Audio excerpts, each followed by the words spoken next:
Assalamualaikum warahmatullahi wabarakatuh. Salam sehat untuk kita semua.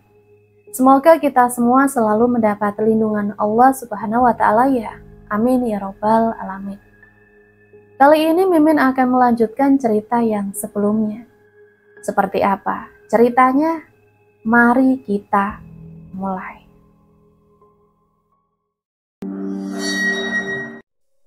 Adinda Dewi adalah seorang penulis novel yang baru saja melahirkan anak keduanya. Suaminya baru saja dilanda kebangkrutan setelah kebakaran pabrik kapas yang menewaskan beberapa pegawai.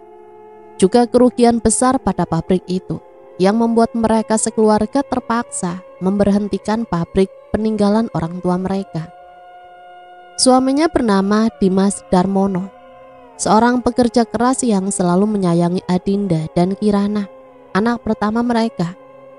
Sehari-hari bekerja membanting tulang untuk menafkahi anak istri. Kebakaran itu seperti terlalu memaksa Dimas untuk segera menghemat pengeluaran. Dimas teringat oleh rumah orang tuanya di desa Warujati. Ia berencana menjual rumahnya yang berada di kota, yang nanti akan digunakan olehnya uang hasil penjualan rumah mereka. Pindah rumah sama sekali bukan pilihan baginya untuk saat itu. Namun keadaanlah yang harus dimengerti. Bila mana ia tidak segera menjual rumah itu, sementara pekerjaan pun sedang tidak ada. Uang apa yang akan dipakai untuk menafkahi istri dan kedua anaknya? Mas, kamu yakin mau jual rumah kita? Apakah tidak ada cara lain yang resikonya lebih kecil? Sekarang ini kita punya bayi, anak kedua kita harus benar-benar kita perhatiin. Lalu bagaimana dengan sekolahnya Kirana? Dia sudah dewasa, umurnya sudah 17 tahun. Apa penjelasan kamu untuknya nanti?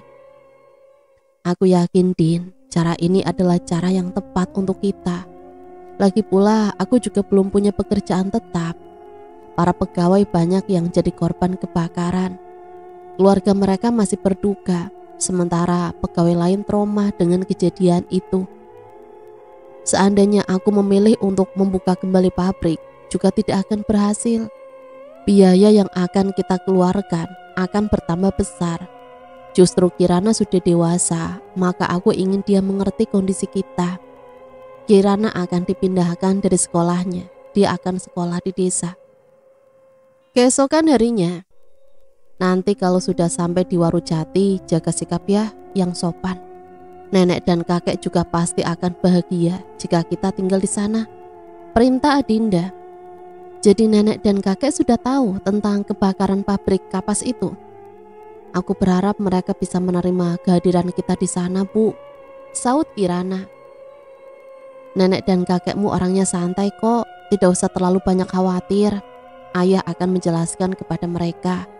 Mereka pasti akan mengerti, semua ini musibah. Tidak ada yang menginginkan ini terjadi. Tidak ada juga yang pantas untuk disalahkan. Kamu jangan berpikir macam-macam tentang nenek dan kakekmu. Takut nanti jadi prasangka buruk. Dimas berpikir bagaimana caranya memperbaiki situasi.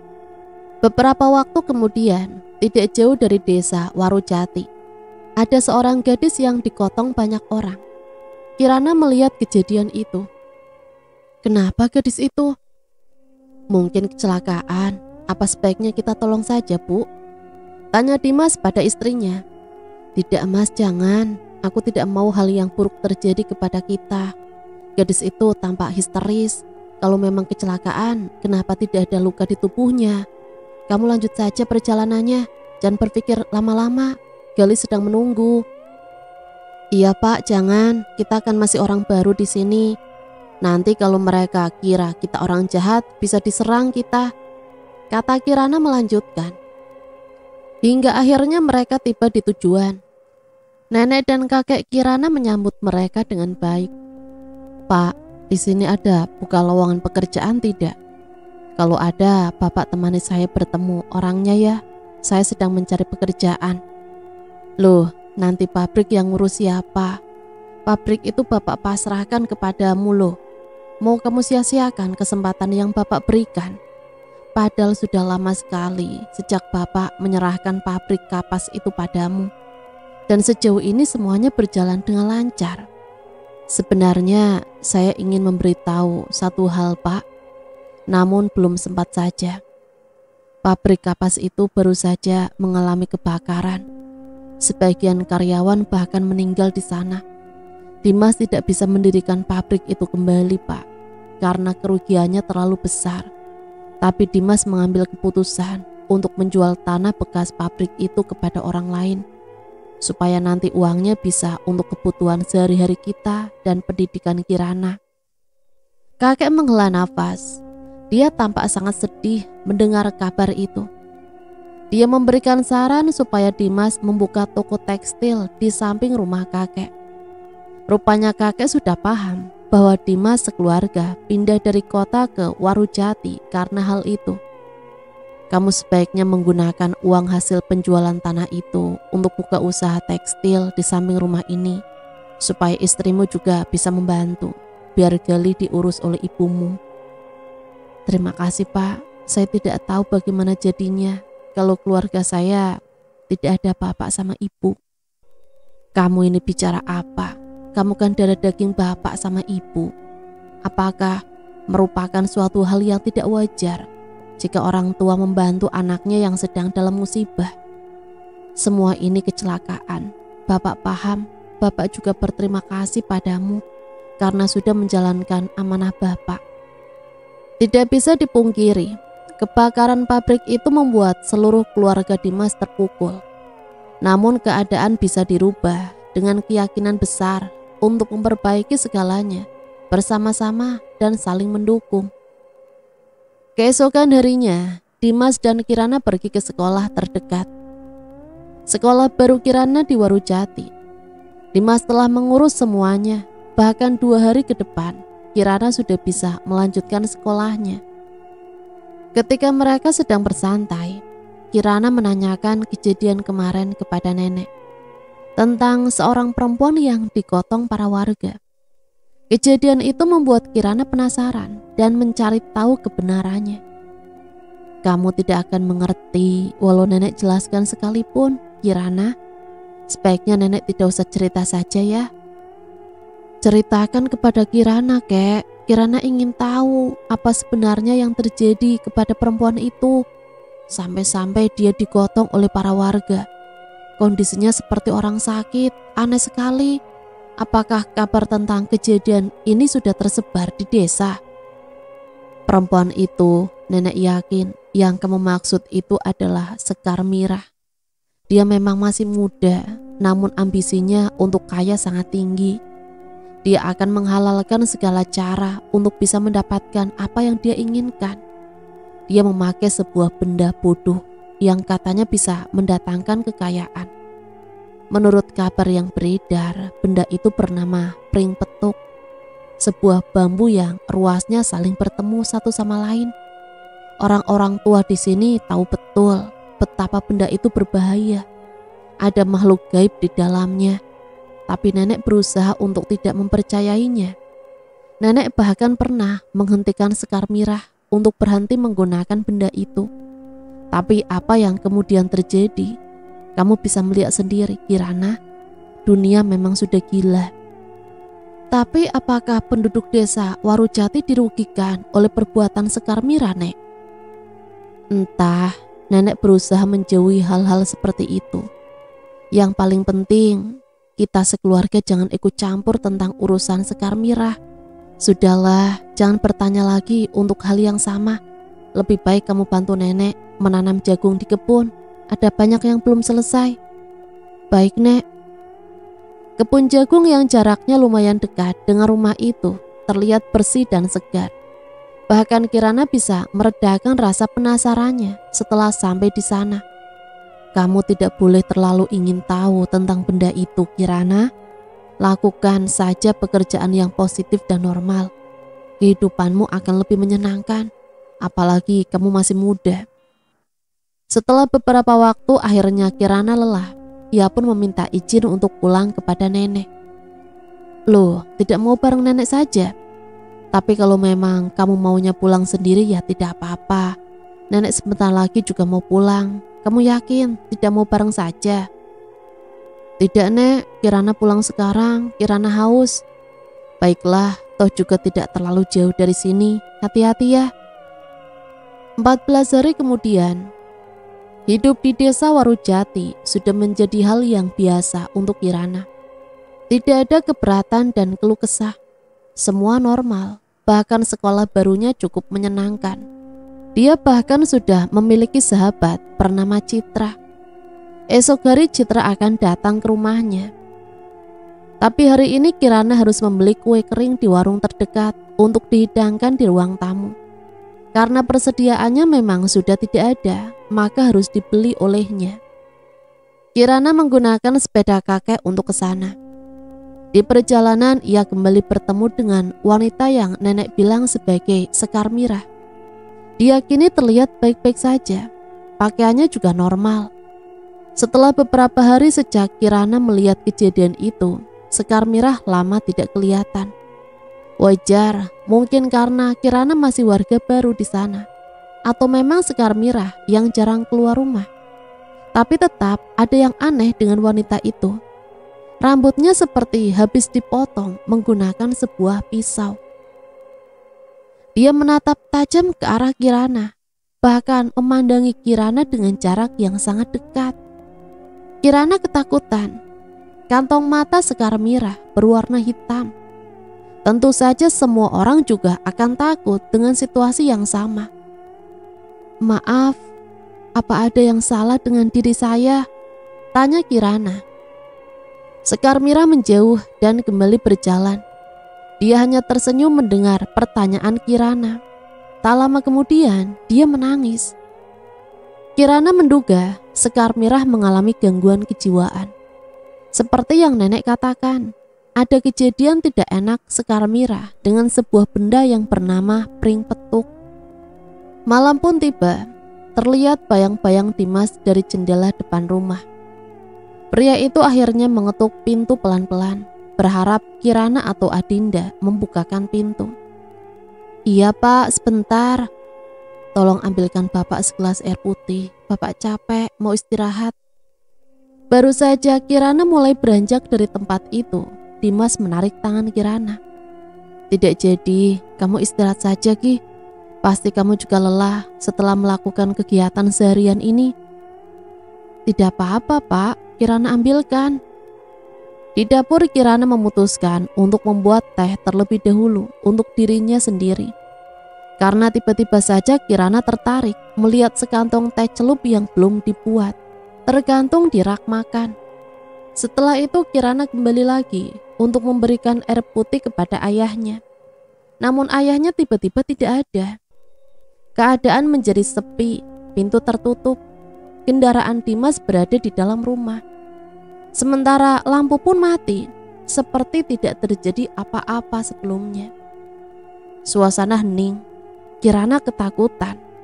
Ada sebuah bayangan hitam berukuran besar dengan sedikit cahaya kuning remang-remang setelahnya. Tubuh Kirana menggigil, keringat bercucuran, bahkan wajah Kirana mendadak pucat. Sontak Kirana berteriak, kondisi rumah menjadi tidak karuan. Ternyata kakek yang datang. Kakek, buat Kirana kaget aja. Loh, kamu kenapa berteriak? Semua orang mungkin sudah bangun saat ini karena teriakan kamu loh. Tadi Kirana melihat seorang seperti bapak. Dia minta air putih, Kirana ambilkan. Tapi tiba-tiba saja sosok itu menghilang. Kirana jadi tidak yakin kalau itu benar-benar bapak, kek. Apalagi pintu tertutup tiba-tiba. Kendaraan bapak, motor itu yang berada di sebelah kiri ruangan, tiba-tiba ada di sini. Sebelumnya motor itu berada di luar. Bahkan lampu juga mati, seakan-akan semua baik-baik saja. Tapi Kirana tahu ini semua aneh. Ada sesuatu yang tidak masuk akal. Kirana takut. Kemarin siang Kirana bertemu dengan Sekar Mirah. Sudah, tidak ada. Kamu berhalusinasi. Ini pasti pengaruh dari pertemuanmu itu dengan Sekar Mirah. Penampilan dan seri wajahnya memang sedikit menakutkan. Pasti itu sebabnya kamu berhalusinasi. Sekarang kamu tidur. atau anggota keluarga yang lain akan keluar dari kamar mereka dan ke sini. Kakek tidak mau mereka mencemaskanmu. Keesokan paginya di sekolah, saat jam istirahat tiba, Nabila mengajak Kirana ke kantin. Di sana mereka duduk di sebuah bangku panjang yang disediakan sekolah untuk para siswa. Kayaknya aku udah mulai gak nyaman deh sama rumah baruku itu. Kamu kan tinggal di desa ini juga. Kamu pasti kenal dong sama Sekar Mirah. Sebenarnya dia siapa sih? Kenapa banyak warga yang tahu tentang dia? Oh dia, setauku dia itu orang gila deh. Kamu lihat saja nanti kalau di desa. Ketika kamu bertemu dengan dia, pertama, kamu akan merasa terganggu dengan penampilan dia yang menyeramkan. Kedua, kamu akan merasakan baunya kayak bunga, terus bercampur dupa gitu. Pokoknya gak enak. Dan bau-bau tanah juga. Tapi kalau kata nenekku, dia tidak berbahaya sekarang. Tidak berbahaya gimana? Maksudnya, dulu dia berbahaya begitu? Ya merugikan orang, meresahkan orang. Dia dulu memasang sebuah benda di rumahnya, katanya untuk keselamatannya. Tapi setelah beberapa hari dia memasang benda itu, mulai ada yang tak wajar. Para warga sering melihat sosok bertubuh tinggi, kurus dan berwajah hitam duduk di terasnya malam-malam. Sosok. Para warga yakin bahkan sesuatu yang mereka lihat memang bukan manusia. Mereka mulai curiga dengan Sekar Mirah. Tapi pada saat itu tidak ada yang melakukan apapun. Perlawanan, melaporkan, atau bahkan bertanya pada Sekar Mirah. Oh, jadi mereka masih belum terlalu yakin terhadap apa yang mereka lihat. Atau mereka merahasiakan hal itu satu sama lain pada saat itu. Jujur, aku tidak terlalu banyak tahu tentang dia. Lebih baik kamu bertanya kepada orang-orang desa nanti. Janji deh, pulang sekolah nanti kita jalan bareng. Di sisi lain, Dimas mengumpulkan orang untuk membantu pembangunan toko tekstil di dekat rumahnya. Pembangunan itu berlangsung dari pukul 6 pagi hingga 5 sore. Dia tidak gila, hanya mengalami semacam stres berat yang membuat dia bertingkah sedikit aneh. Anaknya akan membawanya ke dokter kejiwaan besok lusa. Kamu tahu dari mana? Dari anaknya langsung. Aku bertanya kepada anaknya. Dia memintaku untuk mendoakan Sekar Mirah setelah itu. Mungkin karena orang-orang di sini sudah terlalu banyak yang tidak suka kepada Sekar Mirah. Anaknya memintaku untuk mendoakan dia. Kirana terdiam. Jadi intinya sekarang mereka orang baik-baik dong. Kalau anaknya memang dari dulu baik-baik, dia bercerita kepadaku bahwa dia pernah mencoba membuang bambu itu, namun ketahuan oleh Sekar Mirah. Dia bahkan sudah beberapa kali memperingatkan Sekar Mirah bahwa kepercayaan itu akan menyesatkannya. Kirana mendengarkan Nabila. Tidak lama kemudian datang seorang laki-laki di hadapan mereka. Kalian ngapain di sini? Udah waktunya masuk ke kelas. Bu Maya sudah menunggu. Mampus kita Ki. Kirana dan Nabila pun bergegas menuju ke kelas. Nama anak Sekar Mirah adalah Renaldi Bayu Aji, seorang arsitek yang cukup sukses, namun dikucilkan warga karena ibunya sendiri. Malam pun tiba, Aji memberikan obat kepada Sekar Mirah. Obat itu diminum oleh Sekar Mirah tanpa bantuan Aji. Nah, tolong bebaskan ibu dari keadaan ini. Ibu ingin bersosialisasi dengan masyarakat desa. Ibu ingin memiliki kehidupan yang normal seperti orang lain. Kapan obat ini harus terus ibu konsumsi? Sampai stres ibu hilang, sampai ibu sembuh dan tidak lagi berteriak tanpa sebab. Jujur, aku juga malu Bu. Setiap malam penyakit ibu kambuh. Masyarakat desa kadang mendengar ibu berteriak. Ibu janji ya akan mengendalikan diri dan tidak berteriak-teriak lagi. Aji, dengar ibu. Makhluk itu belum pergi. Dia masih di sini. Ibu sering melihatnya hadir di sini malam-malam. Bahkan saat ibu tertidur, dada ibu sesak seperti diduduki oleh sesuatu. Satu hal yang kamu harus ingat, ibu tidak gila nak. Hal-hal aneh yang memang tidak masuk akal yang tidak dipercaya orang-orang. Hal itulah yang benar-benar ada dan mengganggu ketenangan ibu. Aji hanya mengangguk. Kirana, iya bu, kakek punya patung ya di rumah ini. Kamu tahu tidak? Patung apa bu? Setahu Kirana tidak ada patung di rumah ini. Tadi waktu ibu menyalakan lampu kuning samping rumah, ibu melihat bayangan manusia bertubuh tinggi kurus. Dan bayangan itu hitam. Ya ibu pikir itu patung milik kakekmu. Entahlah, tidak jelas juga. Tapi ibu penasaran. Ibu sudah mencoba bertanya kepada ayahmu. Namun ayahmu tidak mau dibangunin. Dia masih tertidur pulas. Diajak bicara pun tidak mau. Halusinasi mungkin bu. Segampang itu kamu berkata bahwa ibu berhalusinasi. Tidak pernah sekalipun seumur hidup ibu mencoba mencari tahu lebih dalam tentang hal-hal seperti itu. Tapi sekarang ibu melihatnya. Walaupun ibu bilang kepadamu kalau itu hanya sebuah patung, dalam lubuk hati yang paling dalam, ibu yakin bahwa itu adalah makhluk halus. Iya bu, aku tahu yang ibu alami. Aku juga pernah merasakan sosok itu. Aku percaya dengan ibu. Sekarang ibu tidur saja. Ya sudah, ibu ke kamar dulu ya. Ketika Kirana berada di kamar, tepatnya di depan cermin yang ukurannya tidak terlalu besar, makhluk yang ia takuti hadir lebih nyata. Makhluk itu menyeringai. Sesekali gerak mulutnya mencoba untuk mengatakan sesuatu. Namun Kirana tidak menyadarinya. Dia bercermin dan berbicara kepada dirinya sendiri. Terus mengeluhkan sesuatu yang sama akhir-akhir ini. Entah karena dia terlalu lelah atau bagaimana, Kirana tidak menyadari kehadiran makhluk mengerikan itu. Selama kurang lebih 2 menit dia berada di sana. Kirana menengokkan kepala dan melihat sosok bertubuh tinggi besar itu. Refleks dia terjatuh karena kaget. Kirana tercekik dan benar-benar disentuh olehnya. Lehernya seperti mengecil. Wajah Kirana membiru sampai akhirnya darah keluar dari mulutnya.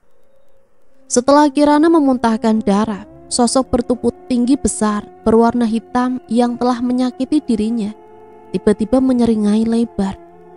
Kirana bisa melihat gigi kuningnya yang berlendir dan bau. Kirana tidak bisa berbicara sedikit pun. Hanya bisa menjerit kesakitan dari dalam hati. Dan situasi ini tidak dilihat oleh seorang pun yang tinggal di rumah itu. Suara teriakan Kirana akhirnya didengar oleh keluarganya. Adinda keluar dari kamar dan menghampiri putrinya. Dia terkejut ketika melihat Kirana dalam kondisi tidak sadarkan diri. Dan parahnya, mulut Kirana menganga dan berwarna biru. Darah yang keluar perlahan dari mulut Kirana membuat Adinda histeris dan semakin panik. Suara tulang Kirana tiba-tiba berbunyi. Kirana menutup mulutnya. Adinda menghembuskan nafas lega. Kamu kenapa nak? Sakit bu. Apa yang terjadi padamu? Entahlah, aku rasa aku butuh istirahat. Untuk saat ini benar-benar sulit bagiku menjelaskan apa yang terjadi bu. Adinda meninggalkan Kirana sendiri. Tak lama kemudian Dimas datang. Apa yang dilakukannya Kirana? Kamu baik-baik saja kan nak? Kenapa bapak bertanya seperti itu? Bagaimana bapak tahu kalau aku diserang sesuatu? Aku tidak pernah bercerita semenjak ibu menolongku tadi, apalagi kepada bapak. Kata Kirana sedikit keheranan dengan pertanyaan Dimas. Sebenarnya bapak melihat sesuatu itu tadi. Kamu harus berhati-hati. Tidak bisa dipungkiri lagi bahwa memang ada yang tidak beres di rumah ini. Harusnya bapak mengetahui dari dulu. Kalau terus dibiarkan bisa mencelakai lebih banyak orang. Aku tahu makhluk apa itu. Dia adalah Wong Pring. Begitulah warga desa Warujati menyebutnya. Wujudnya seperti bambu. Bambu panjang tapi membentuk tubuh manusia. Punya tangan, punya mata, hidung, layaknya manusia. Tubuhnya hitam. Semua orang takut dengan makhluk itu. Biasanya kalau malam ada beberapa yang bercerita kalau Wong Pring suka duduk di teras rumah seseorang. Entahlah, Bapak tidak mau mendalami pengetahuan tentang hal-hal seperti itu. Selain tidak bermanfaat, justru akan menimbulkan ketakutan di diri Bapak. Tapi dia sudah berani menyentuhku, Pak. Dia melukaiku. Aku khawatir kalau sampai dia mencelakaiku, apalagi mencari tumbal. Dampaknya akan berpengaruh tidak hanya kepada beberapa orang, namun warga desa Warujati. Lama-lama aku jadi berpikir, alangkah baiknya kita meninggalkan desa ini. Tidak baik berpikir sejauh itu hanya karena dugaan. Kamu harus perbanyak ibadah. Makhluk seperti itu tidak suka kalau ada orang yang rajin beribadah. Dia akan terhalangi dan kamu otomatis aman. Berpikir yang tidak-tidak hanya akan membuat pikiran tidak nyaman, Nak. Kamu tidak bisa membiarkan itu ada di pikiran kamu terlalu lama. Ya sudah, kamu istirahat saja. Bapak buatkan teh hangat ya. Tunggu di sini. Jangan takut, Bapak segera kembali lagi. Di sisi lain, Nabila berada di kamar mandi, hendak cuci muka. Tepat di saat dia mencuci mukanya, di depan cermin terlihat sebuah siluet manusia tinggi kurus. Siluet itu berada di belakang Nabila. Berpikir positif, Nabila memutuskan untuk mengabaikan hal tersebut. Namun beberapa waktu kemudian, siluet itu kian membesar dan sesuatu menggerayangi tubuh Nabila. Dia sungguh ketakutan, tubuhnya gemetar, nafasnya tercekat. Cermin pecah seketika. Serpihan kaca-kaca dari cermin tersebut melukai mata Nabila. Matanya berdarah. Dia mengerang kesakitan. Tulang tangannya seperti dipatahkan. Wajah Nabila membiru, sementara sekujur tubuhnya berlumuran darah. Tak lama setelah itu, Wong Pring datang secara nyata di atas tubuh Nabila, duduk di perutnya dan menekan perut Nabila. Dia yang tidak berdaya, yang menghembuskan nafas dengan sangat sulit, mencoba untuk bersuara. Alhasil hanya sayup-sayup suara kesakitan yang bisa didengar. Suara serak nafasnya, menghirup dan menghembuskan udara dengan pelan, perlahan hilang. Denyut jantungnya berhenti. Kini Nabila benar-benar tidak hidup lagi. Keesokan harinya Kirana mendapat kabar tentang kematian Nabila. Dia syok bukan main. Keringat dingin bercucuran di tubuhnya. Padahal pada saat itu Kirana usai sarapan pagi. Seluruh anggota keluarga Kirana pun tahu. Otomatis banyak orang yang berdatangan menjenguk Nabila. Hawa dingin sangat terasa menusuk pori-pori kulit. Walau dalam keramaian, rasa dingin udara pagi tidak bisa dibohongi lagi. Ditambah dengan keadaan yang tidak mengenakan, membuat hati Kirana gelisah. Pikirannya melayang kemana-mana. Dia teringat akan makhluk mengerikan itu. Tiba-tiba Dimas menepuk pundak Kirana. Jangan berpikir macam-macam. Bapak tidak suka melihatmu sedih begitu. Semua ini hanya kecelakaan. Tidak ada yang bersalah. Ini kehendak Tuhan, Nak. Kita tidak bisa melakukan apapun. Justru dengan kamu bersedih akan mengubah suasana hatimu dan mempermudah setan untuk mengendalikan dirimu. Siang hari, tepatnya pukul 1 siang, Nabila dimakamkan di tempat pemakaman umum terdekat desa Warujati. Semua berjalan lancar tanpa ada gangguan sedikit pun. Malam pun tiba. Sekar Mirah melihat seorang pria melakukan ritual di dekat sebuah pohon bambu. Di tangan pria itu ada pring petuk. Sekar Mirah nekat untuk menghampiri pria itu. Apa yang kau lakukan? Tindakan bodohmu itu hanya akan membawamu kepada sebuah kesengsaraan. Makhluk itu semakin kuat. Dia akan mencelakaimu jika kau melanggar perjanjian dengannya sedikit saja. Jangan coba-coba untuk menghalangiku. Kau tidak tahu apa-apa. Kau gila, teriak pria itu. Sekar Mirah menggenggam erat tangan pria itu. Namun dia justru terpental dan terhantam sebuah bambu. Kepalanya berdarah. Berhenti. Kau akan mendapat dosa besar jika kau melakukannya. Jangan bertindak bodoh, kata Sekar Mirah. Namun bambu yang merobek tangannya membuat rasa sakit yang teramat sangat dia rasakan. Sekar Mirah memutuskan pergi meninggalkan pria itu untuk mencari bantuan. Sambil berlari pergi, dia menjerit, "Tolong, ada yang memanggil Wong Pring menggunakan petuk pring. Hentikan dia, tolong!" Namun pria yang melakukan ritual itu berhasil mengejar dan menangkapnya. Sekar Mirah mati di tengah jalan. Warga berhamburan keluar. Warga hanya melihat Sekar Mirah tergeletak di tengah jalan. Dan ada beberapa alat ritual berada di bawah pohon bambu bersama pring petuk. Aku tadi mendengar Sekar menjerit minta pertolongan. Dia bilang kalau ada orang yang mencoba untuk memanggil makhluk halus penghuni pring petuk. Iya, aku juga mendengar hal yang sama. Kita harus menangkap orang itu. Tapi pasti dia sudah pergi jauh dari sini.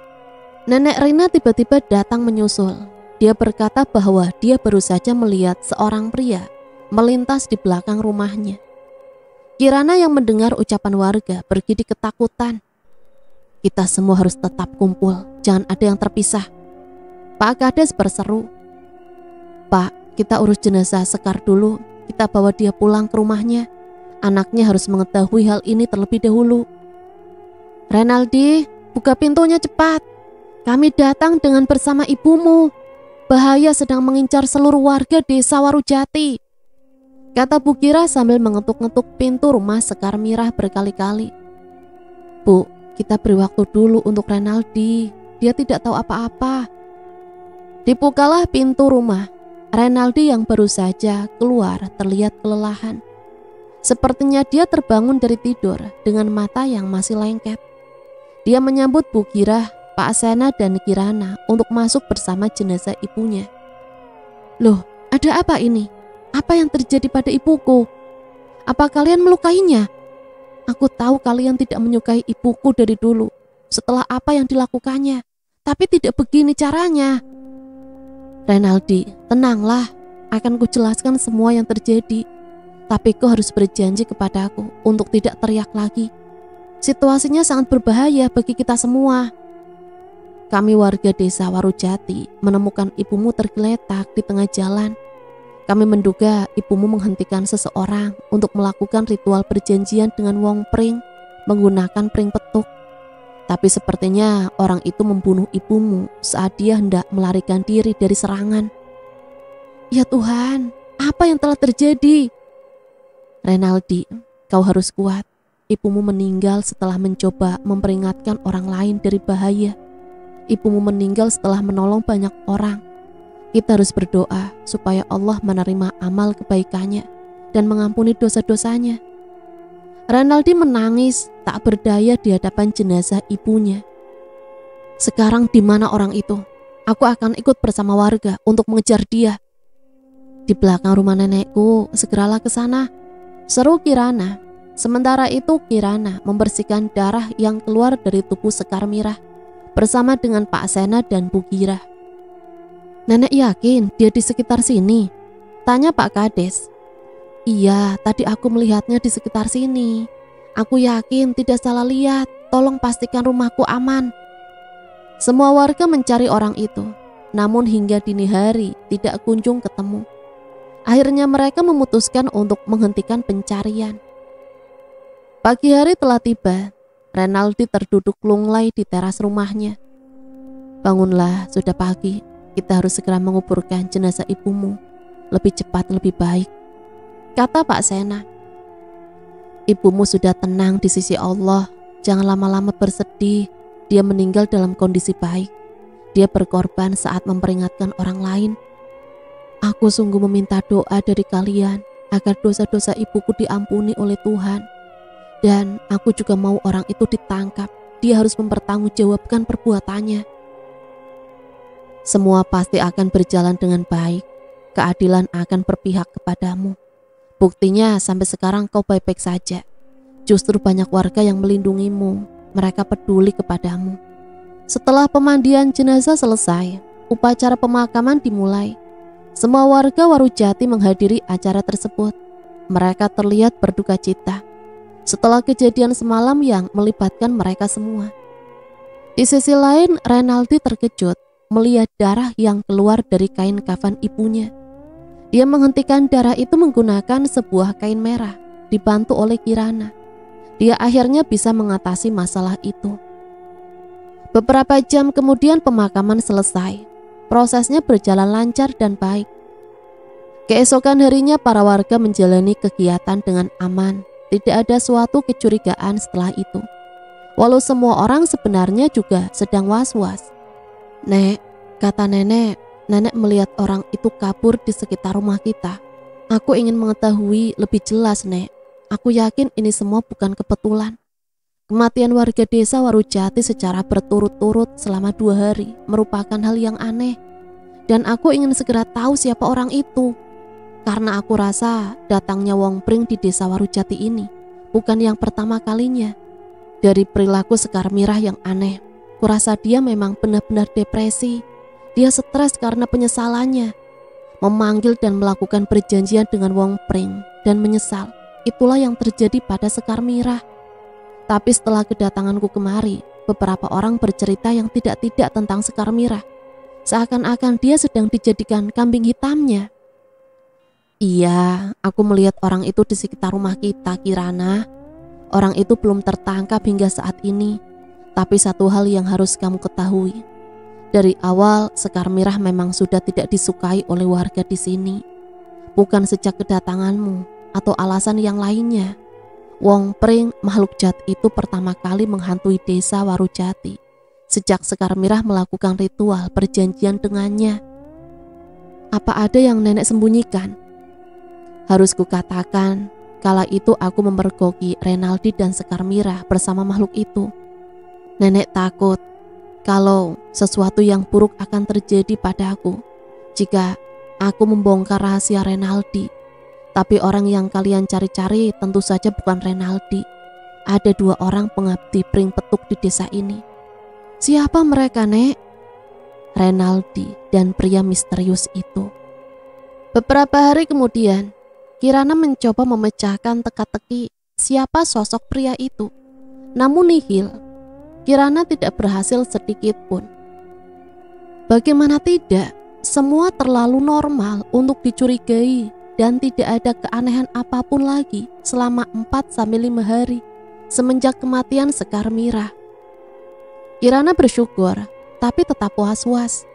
Meskipun pada lisannya berkata semua baik-baik saja, hatinya menyuruhnya untuk terus mencari tahu. Sampai semua informasi kelam itu ia ketahui sendiri. Kirana bersikeras untuk mencari pembunuh itu ke tempat persembunyiannya. Beberapa saat kemudian, sebuah bayangan besar muncul dari balik pintu kamar Kirana. Pada saat itu Kirana sudah tertidur pulas. Kirana memeluk gulingnya sambil tidur menyamping. Karena suasana yang sunyi, bayangan itu semakin membesar, mendekati cahaya lampu ruangan yang terletak di luar kamar Kirana. Tiba-tiba Gali terbangun, dia menangis sangat kencang. Adinda dan Dimas selalu terbangun. "Gali, kenapa, Mas?" "Tidak tahu, dia menangis tiba-tiba, padahal tidak ada apa-apa. Mungkin dia haus, aku akan membuatkan susu. Dapur, kamu diamkan dulu dia." Sesampainya Dimas di dapur, sebuah bayangan hitam besar kembali muncul. Bayangan itu mendekatinya. Bayangan besar, tinggi, kurus yang semakin lama semakin jelas. Dimas tidak melihat bayangan itu. Dia sibuk membuatkan susu untuk bayinya. "Bapak sedang apa? Kok malam-malam begini di dapur?" "Gali tidak bangun kan?" tanya Kirana tiba-tiba, membuat Dimas tersontak kaget dan hampir menumpahkan susu tersebut. "Kamu tidak lihat apa Bapak yang lakukan? Lagi pula kenapa kamu belum tidur juga? Kan ini sudah malam. Kalau kamu mengantuk, besok jangan mengeluh kepada siapapun." "Maaf ya Pak, biar aku bantu menenangkan Gali dahulu." "Tidak perlu Kirana, Bapak akan ke sana setelah ini. Gali sudah diurus ibumu, kamu jangan sok tahu." "Bapak kenapa sih? Kalau ada masalah cerita dong. Jangan disembunyikan seperti itu. Kirana yakin Bapak sedang ada apa-apa. Kenapa sikap Bapak berubah kepada Kirana?" "Maaf Kirana, Bapak capek. Lebih baik kamu istirahat saja, masuk ke kamar.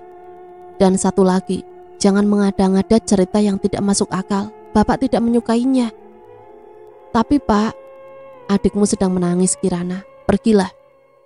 Keesokan paginya, ketika angin berembus pelan dan matahari sudah bersinar, Kirana baru terbangun dari tidurnya. Tidur yang penuh dengan kegelisahan. Dia masih keheranan dengan sikap bapaknya kemarin. Kirana merasa ada sesuatu hal yang tidak baik terjadi kepada keluarganya. Walaupun memang masalahnya sedikit sepele, namun tidak biasanya Dimas bersikap seperti itu menurut sepengetahuannya. Bu, pulang sekolah nanti aku akan bicara kepada ibu. Aku pergi dulu ya Bu. Sesampainya Kirana di sekolah, satu hal tiba-tiba muncul di kepalanya. Dia teringat sesuatu. Pertemuan dengan Sekar Mira saat baru pertama kali tinggal di desa Warujati membuat dia memikirkan banyak pertanyaan. Pertanyaan yang muncul dengan sendirinya, yaitu rambut Sekar Mira yang terlihat seperti habis dipotong menggunakan pisau. Pertemuan itu sebenarnya bukan yang pertama kalinya sejak ia berada di Warujati. Namun Kirana ingat betul bahwa Sekar Mira saat itu tampak bagai perempuan yang habis disakiti. Satu-satunya orang yang pantas dicurigai adalah Renaldi. Jangan-jangan dia yang memotong rambut ibunya menggunakan pisau. Ritual perjanjian dengan Wong Pring itu pasti ada hubungannya dengan potongan rambut Sekar Mira.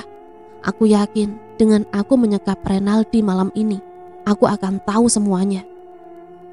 Pintu kelas terbuka, seorang guru masuk. Sepertinya dia guru baru. Dia menggunakan sebuah jas hitam berkacamata, cantik dan terlihat berkarisma. Baiklah anak-anak, khusus hari ini kita akan mempelajari tentang ilmu kesastraan. Kita mulai dari sekarang sampai 2 jam ke depan. Ibu harap kalian bisa memperhatikan penjelasan ibu dan tidak mengobrol dengan teman sebangku kalian. Di sisi lain, seseorang melakukan ritual di rumah Kirana. Orang itu berjaket hitam dan bertopeng. Dia meletakkan pring petuk di hadapannya sambil merapal mantra. Bunga mawar merah dan mawar putih yang terletak di mangkok kecilnya terlihat masih segar. Beberapa saat kemudian Wong Pring datang. Makhluk itu seperti menyedot sesuatu yang tidak terlihat. Sore pun tiba. Kirana akhirnya pulang kembali ke rumah. Dia membuka pintu. Tapi tiba-tiba dia mencium bau dupa yang tidak terlalu menyengat. Kirana mencari asal bau itu. Dia memasuki satu persatu ruangan, tapi tidak ketemu juga. Hingga ia bertemu dengan sebuah gudang kecil di ujung rumah yang tertutup semak-semak belukar. Karena rasa penasaran yang besar, Kirana bersikeras untuk tetap menghampiri bau itu. Dan ya, baunya memang semakin menyengat ketika Kirana sampai di sana. Sekarang Kirana bisa merasakan bau amis darah dari luar gudang itu. Dengan perasaan yang berdebar, Kirana membuka pintu gudang sambil berdoa. Ia ketakutan. Alangkah terkejutnya dia ketika melihat Dimas, bapaknya sendiri, melakukan ritual itu. Apa yang bapak lakukan? Dengan cepat Dimas membungkam mulut Kirana sampai Kirana jatuh pingsan. Dimas menelpon Rinaldi, anak dari Sekar Mira yang sudah bekerja sama dengan dia. Dimas memerintahkan Renaldi untuk segera datang di tempat itu.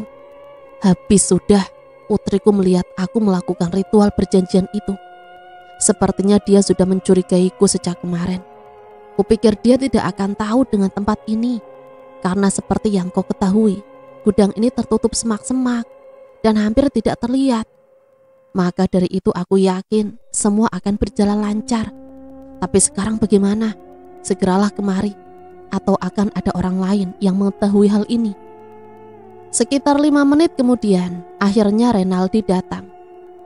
Kita bawa dia keluar desa saja. Kita pakai mobilku sekarang. Apa yang harus kita lakukan? Kau racuni saja dia, cepat. Apa kau sudah gila? Dia putriku. Kita harus mencari jalan keluar lain untuk masalah ini. Aku tidak mau putriku kenapa-napa. Kalau kau tetap tidak mau meracuninya, maka kita akan dilaporkan ke polisi oleh putrimu sendiri.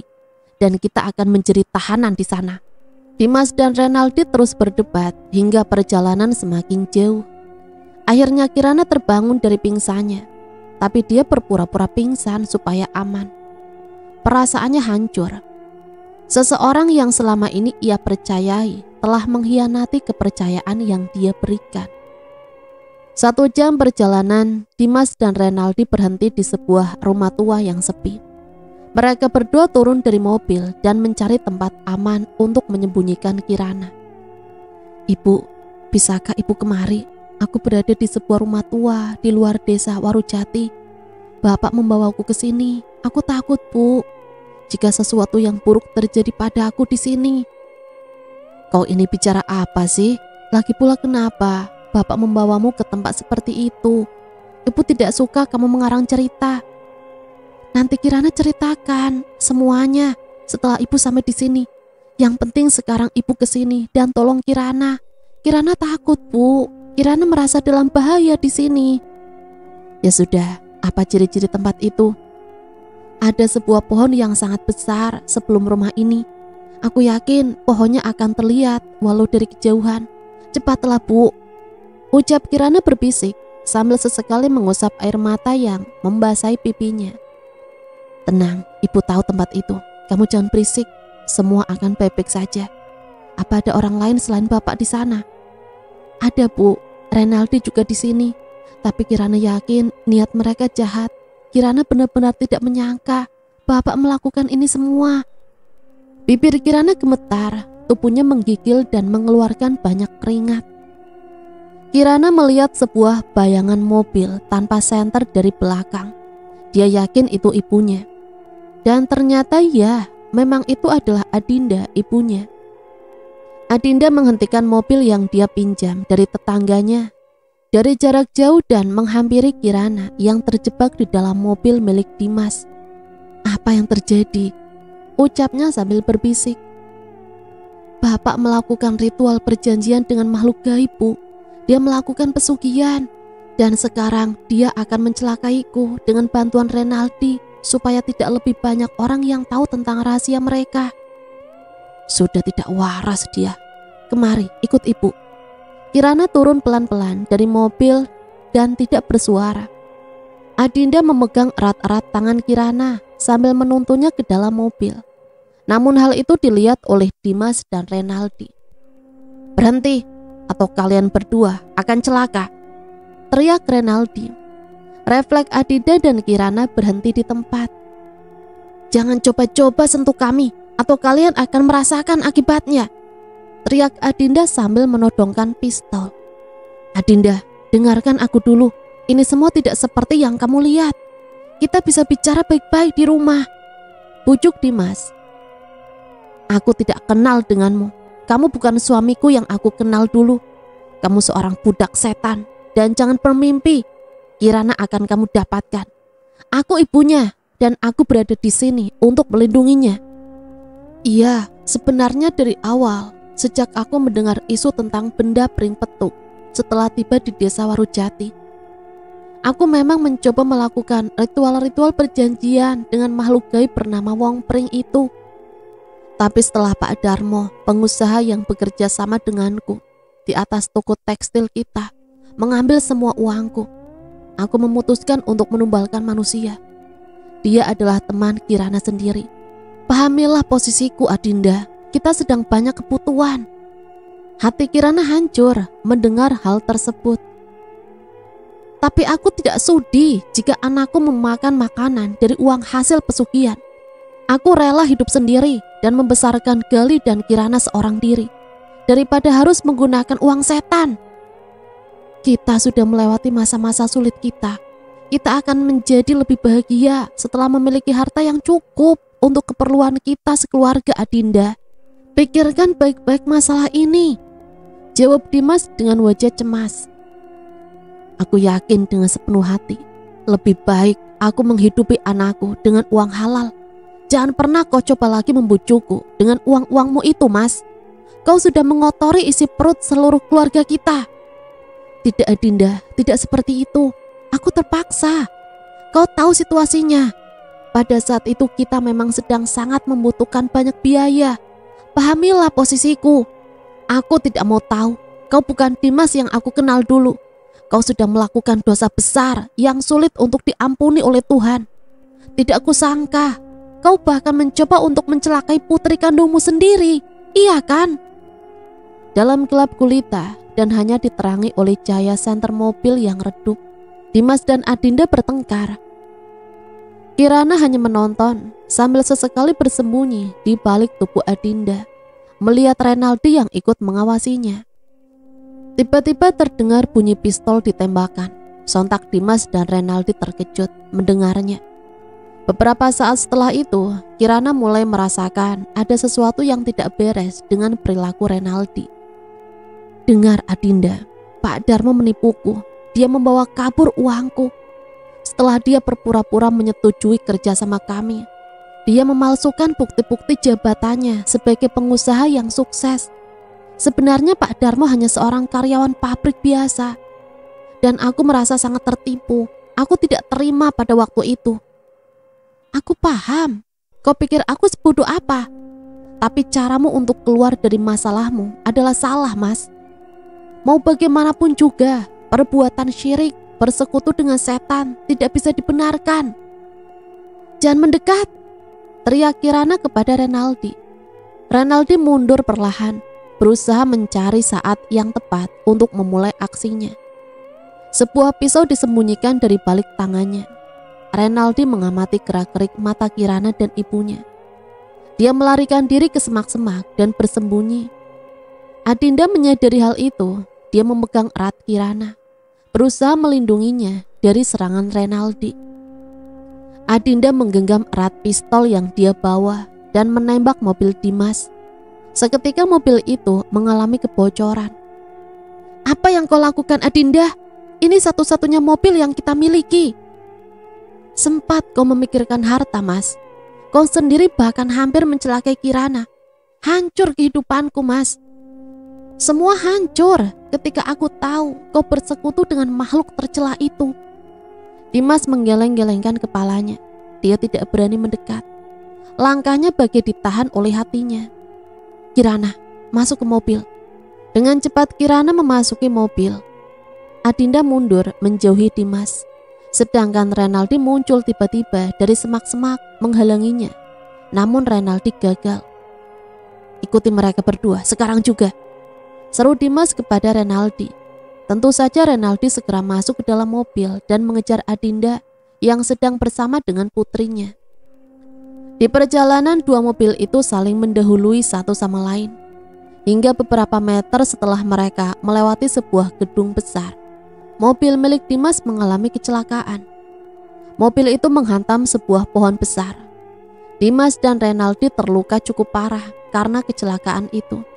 Sementara Adinda dan Kirana terus melaju tanpa peduli keadaan mereka berdua. Di mana kita akan menyelamatkan diri, Bu? Aku takut sekali, Bu. Sebelumnya sifat Bapak tidak seperti ini. Entah apa yang terjadi. Bagaimana jika Bapak berhasil mengejar kita? Satu-satunya tempat yang aman adalah rumah Pak Kades. Kita akan dilindungi di sana. Dimas dan Renaldi tidak mungkin berani menghampiri kita jika kita berada di sana. Sampai akhirnya mereka tiba di rumah Pak Kades. Adinda berbicara dengan Pak Kades bahwa nyawanya dan Kirana sedang dalam bahaya. Dimas dan Renaldi akan mencelakai mereka jika mereka berdua tahu di mana tempatnya bersembunyi. Bagaimana itu terjadi? Tenanglah dulu. Pria misterius yang membunuh Sekar Mirah adalah Bapak Pak Kades. Aku melihatnya melakukan ritual itu di gudang dekat rumah. Iya, benar Pak. Tolonglah kami. Saya akan membunyikan kentongan desa. Para warga akan melindungi kalian berdua. Jangan khawatir dan tetap berada di sini. Di sisi lain, Dimas dan Renaldi tiba di desa Warujati. Mereka sudah menduga bahwa Adinda akan mencari perlindungan yang paling aman, yaitu Pak Kades. Mereka pun bergegas menuju rumah Pak Kades. Sesampainya Dimas dan Renaldi di sana, diam atau kami akan membunuh Anda. Ikut bersama kami sekarang juga. Pada saat itu Pak Kades tidak membawa senjata apapun. Pak Kades memberi perlawanan kepada mereka berdua menggunakan tangan kosong. Sementara pertengkaran terjadi, Dimas menusuk Pak Kades hingga berlumuran darah. Tidak berdaya lagi Pak Kades, diseretlah dia ke sebuah kebun dan ditinggalkan di sana. Jasadnya dibiarkan tergeletak di kebun pada saat itu. Kurasa kita harus menangani anak dan istrimu sekarang juga, sebelum mereka berteriak kepada warga desa dan meminta pertolongan mereka. Dimas mengangguk. Dia masuk ke rumah Pak Kades dan menemukan Adinda dan Kirana yang berada di ruang tamu. Bagaimana kalian bisa berada di sini? Kami kemari menggunakan sebuah motor. Kami membunuh seorang pengemudi di jalan setelah kecelakaan itu terjadi. Lagi pula bagaimana cara kami ke sini tidak penting juga. Yang paling penting adalah kalian harus aku habisi sekarang juga. Renaldi berseru. Di mana pistolnya, Bu? Sial, pistolnya berada di mobil, kata Adinda refleks. Renaldi mengangkat tangan yang menggenggam sebuah pisau. Sementara Kirana mencoba mencari senjata untuk melawan mereka. Dimas yang melihat Kirana mencari-cari sesuatu dengan cepat menarik tangan Kirana. Jangan seperti itu Kirana, kau tidak bisa menyakiti bapakmu sendiri. Kau tidak bisa menyakiti keluargamu sendiri. Tapi kau bisa kan? Kau bukan bapakku lagi. Dimas melihat gunting tergeletak di meja pojok ruangan. Dimas mengancam putrinya sendiri dengan guntingnya itu. Kirana tahu, kalau Kirana melaporkan kejadian ini kepada orang-orang, maka bapak bisa celaka dan masuk ke penjara. Kirana mau bapak di penjara. Jangan berbicara seolah-olah kau adalah bapak yang aku kenal dulu. Seketika Dimas menusuk perut putrinya sendiri. Nafas Kirana tiba-tiba berat. Mulutnya juga mendadak seperti terbungkam. Dia hanya mengerang kesakitan dengan tusukan itu. Tapi Kirana mencoba untuk bertahan. Dia menyerang balik Dimas dengan merebut guntingnya itu. Darah bercucuran di lantai. Dimas tergeletak saat itu juga. Sementara Kirana mencari kain untuk menghentikan darah yang keluar. Adinda menahan pisau yang dipegang oleh Rinaldi. Dia tampak begitu beringas. Sulit sekali rasanya bagi Adinda untuk melawan serangannya. Berkali-kali ia berusaha untuk menahan tangan laki-laki itu, hingga akhirnya pisau itu terjatuh ke lantai. Terjadi perkelahian hebat di rumah itu. Ketika perhatian Renaldi dialihkan oleh Kirana, barulah Adinda bergegas mengambil pisau itu dan menusuk punggung Renaldi hingga berlumuran banyak darah. Jeritan kesakitan disertai suara burung gagak terdengar bagi siapapun yang masuk ke dalam rumah itu. Suasana begitu mengerikan, bagi diselimuti oleh kabut hitam dan darah segar yang mengalir dari tubuh mereka. Sesaat kemudian Wong Pring hadir dengan nyata dan merayap di pinggang Adinda dari belakang usai Adinda menusuk pinggang Renaldi. Bunyi tulang belulang makhluk itu terdengar cukup keras di telinganya, hingga membuat Adinda semakin ketakutan dan mengurungkan niatnya untuk melawan lebih banyak lagi. Antara takut dan rasa tanggung jawab kepada putrinya terus berputar-putar di pikiran Adinda. Dengan rasa yakin yang masih ia miliki, Adinda melafalkan sebuah doa, hingga tanpa disadari cengkraman Wong Pring sedikit melemah secara perlahan. Hentikan Adinda, atau aku akan membunuh putrimu sekarang juga, teriak Renaldi seolah merasa kesakitan dengan doa-doa yang diucapkan oleh Adinda. Ibu, teruslah berdoa, Allah akan melindungi kita berdua. Ibu tidak usah takut, hidup dan mati Kirana sudah diatur oleh Sang Pencipta. Apapun yang terjadi, berdoalah Bu, lawan makhluk itu, kita lebih mulia daripada dia. Entah dari mana datangnya, badai besar datang beserta angin kencang. Gemuruh petir menggelegar, membuat tanah bergetar pelan. Adinda menangis tak kuasa menyaksikan situasi ini. Sambil melawan makhluk itu dan berdoa, Adinda hanya mengandalkan keimanannya saja. Kamu tidak akan menyelesaikan apapun dengan membunuhku, Renaldi. Aku kira kamu adalah orang yang baik, tapi rupanya kamu lebih hina daripada seorang pembunuh. Semoga Allah mengampuni dosamu. Dengan kondisi perutnya yang masih berdarah-darah, Kirana mengumpulkan seluruh tenaganya untuk melawan serangan itu. Renaldi yang berusaha menyakiti Kirana gagal berkali-kali. Kirana berhasil berdiri dan mengangkat sebuah meja kaca. Meja itu dipukulkan ke kepala Renaldi hingga ia sekarat. Renaldi tak kuasa menahan rasa sakit tersebut dan akhirnya memejamkan mata.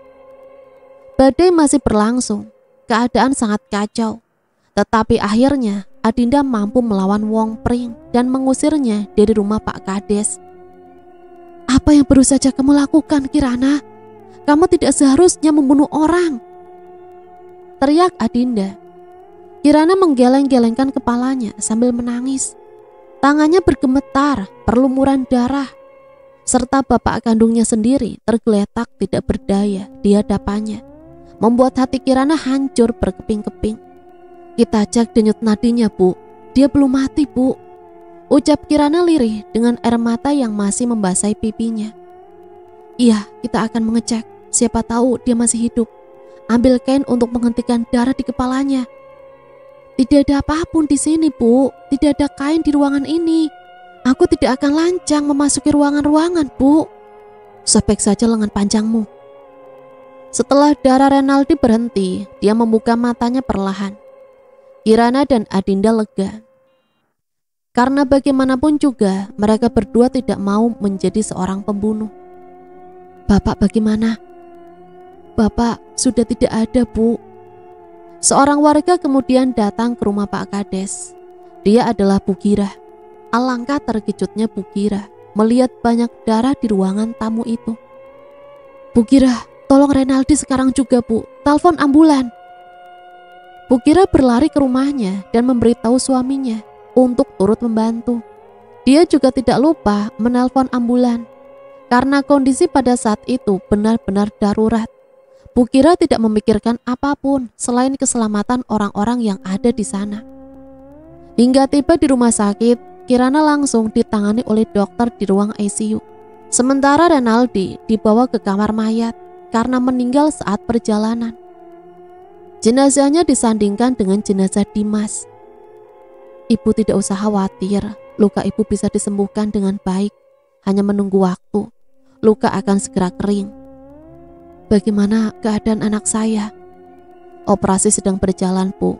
Karena kondisi yang darurat, kami sampai tidak sempat lagi meminta persetujuan ibu untuk operasi Kirana. Semoga saja ibu tidak keberatan dengan keputusan kami." "Tentu saja, Dok. Lakukan apapun yang terbaik supaya putriku bisa diselamatkan." Keesokan harinya, "Bagaimana ini semua bisa terjadi?" tanya Bu Girah di pemakaman Dimas dan Renaldi.